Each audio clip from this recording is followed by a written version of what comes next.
তখন 16 বছরের পূর্ণ যুবক আমার সুখদেবের জন্ম হলো।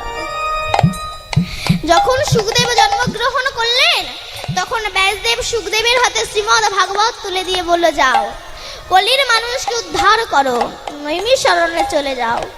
সেখানে রাজা পরীক্ষিতের মৃত্যুর সময় শত সহস্র দিন শুধু হরিনাম করো। এই হরিনাম শ্রুতিধর হয়ে শ্রুতি মুনি জগতে প্রচার করবে, আর সেই হরিনামের ডালি স্বয়ং কৃষ্ণ গৌর হয়ে মাথায় করে নিয়ে এসেছেন। নিতাই গৌর হরি বল। হরে কৃষ্ণ কৃষ্ণ কৃষ্ণ